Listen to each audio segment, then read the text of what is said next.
Jane Lauder is affectionately known as Miss Jane to her students. She retired 2 years ago after teaching for the last 35. Lauder always wanted to be a dancer. I think I was 3. I started walking around the house and saying, I'm going to be a dancer. I'm going to be a dancer. And one of my grandfathers had given me a big pink ballet book. I can still picture it. And my mom says I dragged it everywhere I went with me. And anybody who was close by had to read it to me until I could read it myself. So she put me in ballet classes at, I think I was 4. During her career, she studied at both York and Ryerson. And she was teaching at the Royal Winnipeg Ballet when Evelyn Hart stepped into the spotlight. Now she lives in Shelton, PEI, with her husband and 2 dogs. Her house is plastered with ballet trinkets and gifts from students. 30 twirling ballerinas for my tree, and and they all came from students. So her mother was a teacher, and Lauder was inspired to do the same.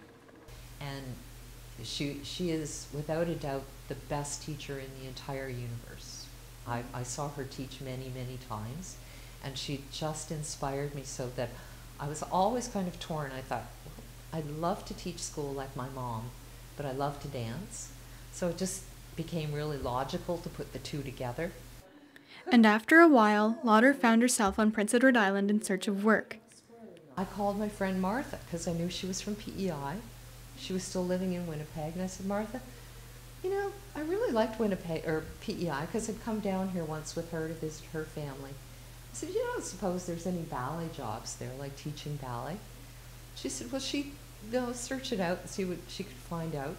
And she called me back. She said, actually, there is a volunteer board of directors who's looking for a ballet teacher to teach in Summerside and Charlottetown. After working there for a short time, Lauder went to work at the Summerside YMCA.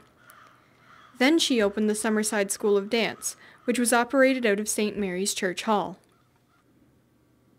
And the biggest thing every year was the dance recital. All ages gathered together to put on a performance for parents, friends, and extended family.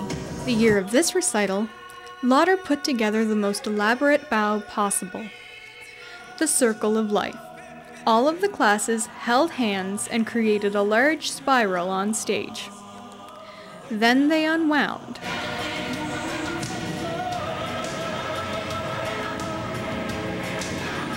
Alison Clow is a student at UNB. She took lessons from Lauder for almost 14 years. What she remembers the most is how Lauder taught her students about discipline. If there's something wrong, you would have to give a timbit the next time you came to class because she loved timbits. And I was, of course, one of the kids that probably got asked every day, maybe twice a day, to bring a timbit next class. And I never really brought timbits. It was just kind of brush it off your back. It's like a funny thing that she does. But at the end of the year, at the end of my years, I came back during her last show and brought a big box of timbits. I forget the highest size you can get, but I made sure I got the biggest size of timbits you can get, and I presented it to her. During her teaching career, Lauder rarely took time off. The last time being in 2006, when she went to see her stepson get married. He and his wife have had a baby since then, and Ms.Jane says that she's looking forward to spending time with her family.